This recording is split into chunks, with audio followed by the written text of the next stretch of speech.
Okay,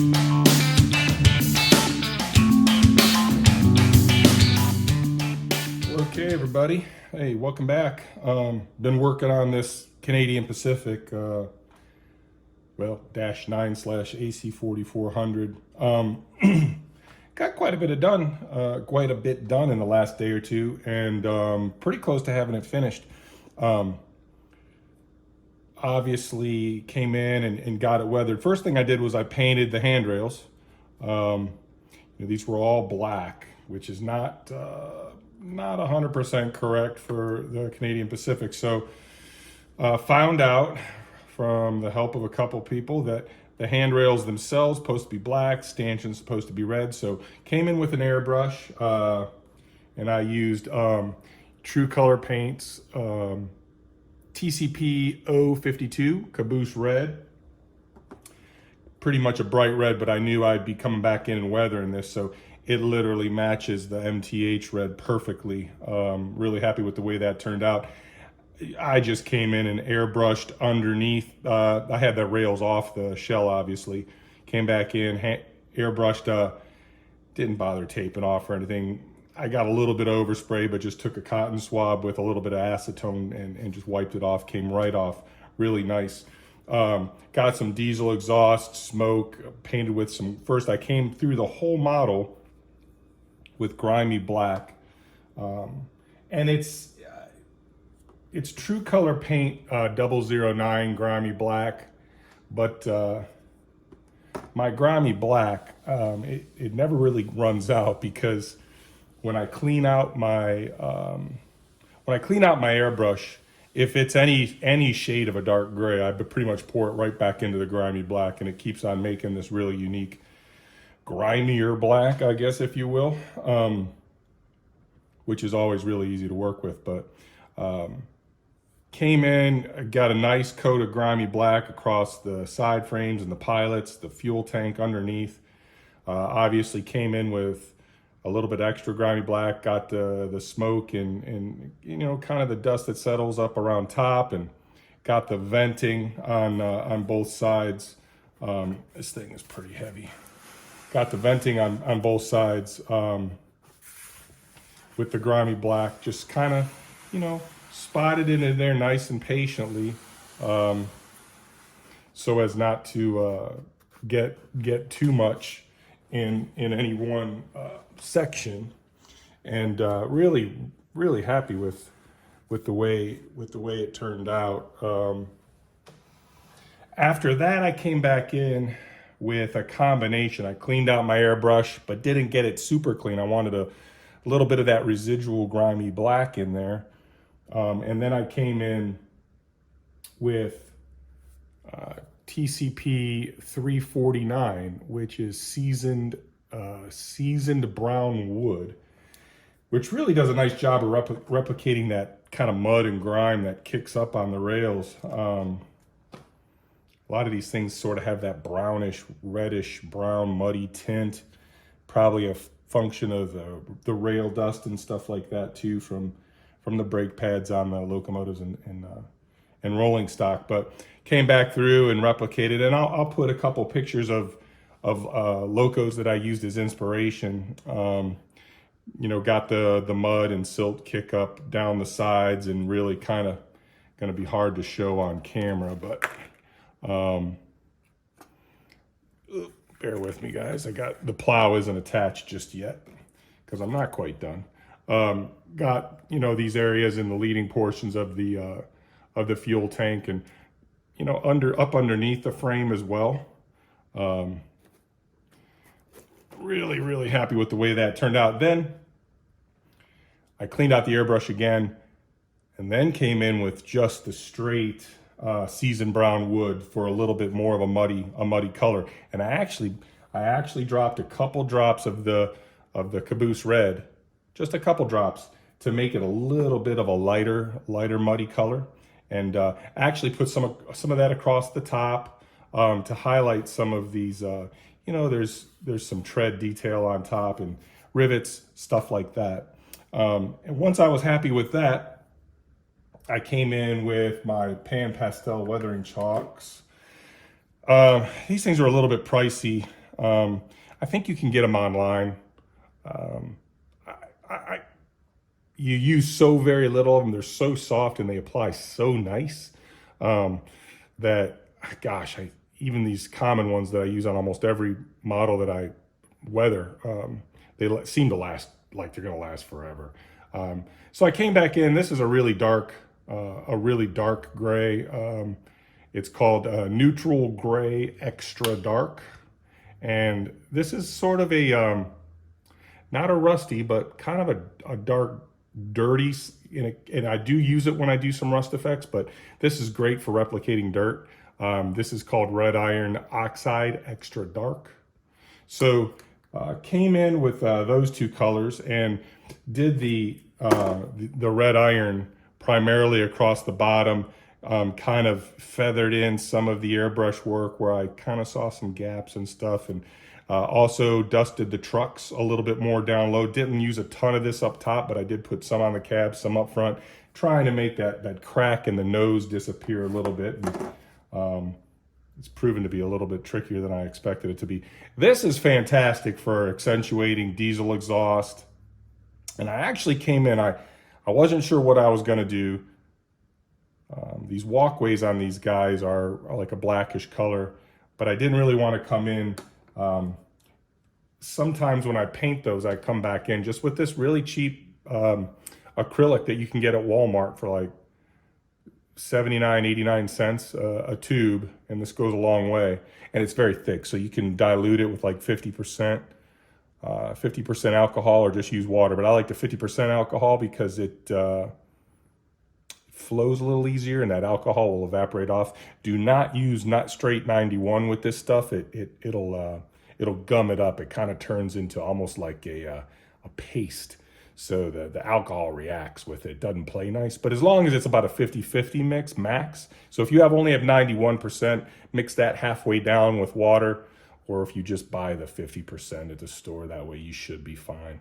But I've used this in the past to paint my walkways, but this is really black, really black. So actually all I did this time, when I did my airbrush work, I used some of that grimy black, put a light coat on here, more for bite, so that the chalks would bite, because on a straight plastic, if you go straight with weathering chalks onto your plastic, it doesn't bite real well. And then when you come back in with your Dullcoat, you pretty much just the pressure from the aerosol can or your airbrush just blows the dust right off and you're left with nothing. So came in and put a light coat of grimy black and a little bit of that weathered brown mix down on these walkways. And then that allowed the powders to grab a little bit better. And it still has a little bit of the red showing through, so it doesn't look like such an abrupt change, trying to make this look, weathered. And usually weathered items tend to, they tend to be a little bit, they don't have a whole lot of edge to them. It's, there's a gradual transition from dirty to clean that happens over time, typically. But yeah, came back in with my weathering chalks. Obviously got the windows covered up for that. So all I have left to do now, I'm going to come back in with one more pass on weathering chalks. I'm going to use a very light gray pan pastel, and I'm just going to kind of dry brush over a bunch of stuff, just to bring out those highlights. It's more just like dry brushing when you do rock effects with white or very light gray, just to kind of make some of those details pop back out. You never know how it's going to turn out, and I'm not going to be able to show this on the camera. There's no way the resolution will show it, but there's some really nice kind of striations where the paint and the weathering chalks kind of interacted, and then when the Tester's Dullcoat, I came over this with 2 coats of Tester's Dullcoat. I've used many different kinds, but I just find that Tester's Dullcoat does the nicest job. It dries really fast, so you can get that second coat on there very quickly. Make sure to do that in a well-ventilated space because it is powerful. The odor of it is powerful. But all I have to do now is just have to get the snowplow mounted up, which is kind of tough. I've got the wheels kind of protected right now. I did up at the front and back of the locomotive, kind of painted the kind of painted where the MU hoses, the what would be the metallic portions, you know, in between the rubber MU hoses and air hoses, got those, so a little bit of detail there. Back here, I've got a little bit of my handrails kind of poking through, and this side is actually broken off, I noticed. So I'm gonna come in and actually, these return rails where they're white right here and then kind of down here, these are gonna get painted black, so they sort of disappear. You shouldn't really see that stuff. And then I'll get the tape off the glass and get the snowplow mounted. And this one should be done. I'm really happy with the way it turned out. It looks like it's been out on the rails working. This guy, this specific cab number, never really had this paint job. And it didn't have these, I think these are the higher adhesion trucks. It had the more typical -9 looking trucks. But 96, I think it's 9645, had this paint job. And that's the one that I used primarily for my inspiration on how to make this guy look. But like I said, should be getting up to the layout here, hopefully in the very near future. And we'll get this one on the layout, get it running. I do need to check the one ditch light. When I tested this after I got it, I had actually taken the shell off. So when I tested it and put it in my controller, made sure everything worked, I didn't have the shell on it. So when I bought it, it said that one of the ditch lights didn't light up, but I noticed the little contacts inside one of the springs on the contacts seemed like it was pressed in a little farther than the others. So I adjusted that. I'm hopeful that now I have both of my ditch lights working. If I don't have both ditch lights, I'll take the shell back off. It's only 6 screws that hold it on. 2 up front, 2 in the back, 2 at the front of the fuel tank that hold the body on. I'll just take those off and you know, mess with those spring contacts a little bit. These Protosound 2 era 3 and 5 volt units, if you've never been inside of them, they have little, I don't know, almost little blocks, little contact blocks that you typically slide over the mounting posts inside the shell. And when you put the shell on to the frame and chassis, those posts that are mounted to, those blocks that are mounted to the post come down and make contact on an electrical pad subboard that's mounted to the chassis. And that's how it gets its electrical signals. The newer Protosound 3 did away with that, which I love because it simplifies things inside. The lighting usually just goes straight to the board instead of having that intermediate stop that you find in these Protosound 2 units. But in either case, I'm just going to go ahead and finish this thing off. I'm going to put it on kind of a little bit of a speed lapse so you guys can see me finish it off. And then I'll put a couple pictures of it complete next to the inspirational models, and we'll be on to the next project. So I'm going to come back in and highlight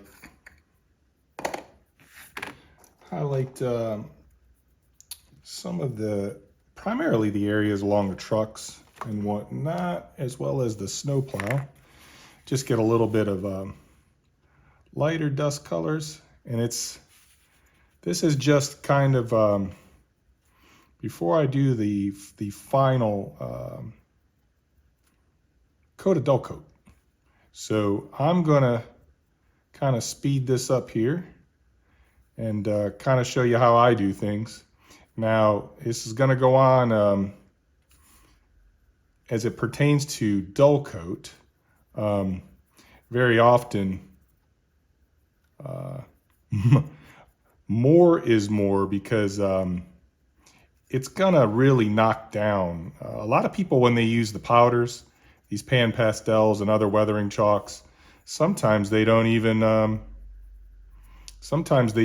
actually Dullcoat them, because you are gonna lose quite a bit of the effect when you Dullcoat them. But if you don't Dullcoat them, you know, you have no protection, and you can smudge them, smear them. You can get fingerprints in them. And I don't know. There's nothing to me that looks worse in a model than your old IRS ID or FBI ID. So I'm going a little bit more than you might think I should, but like I said, when I dull coat it, it's going to kick it down. So let me go ahead and get this on a little time lapse so it doesn't take forever, and I'll just kind of give you a real quick overview of what I'm going to do here. Alrighty, guys.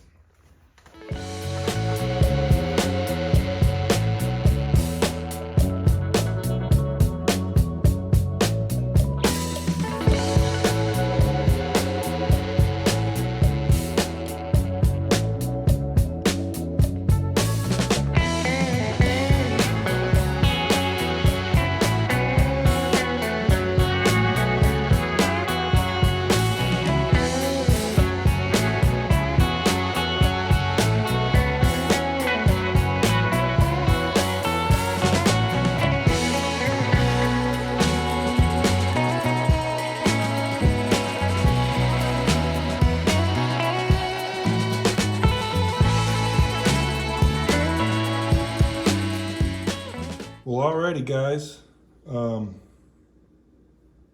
Change the light a little bit here.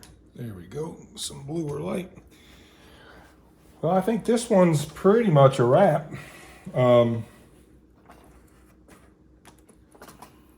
Really happy with the way this turned out. Again, I don't know that the camera is really going to do it. Justice. Very happy with the look I got out of it. It's got just the right amount of weathering, and it doesn't look like it's ready for the for the torch. I was really hoping weathering it would make the little crack up front here disappear a little bit. It really didn't, but I think there's enough. Going on the rest of the locomotive at this point that, you know, unless somebody's looking for it, I think it'll be, you know, a little bit tricky to see, or trickier, I guess, for lack of a better term. Maybe trickier to see. Feel like it captured, you know, the look of the actual real world units. Like I said, still I forgot, I just got to get the ends of these handrails underneath painted black so they kind of disappear a little bit. Because, you know, three rail, we're not blessed with that highly accurate detail, and part of it's because these things weigh so much. They're easy to break under their own weight. But boy, I'm really pretty happy with the way this one turned out. Let me know what you think. I tell you, I put these weathering videos up with a little bit of trepidation and fear, because golly, some people just hate weathering these locomotives and rolling stock, which is fine. You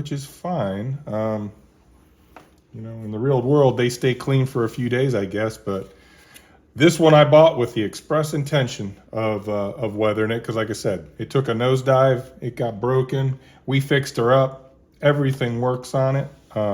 Super thrilled.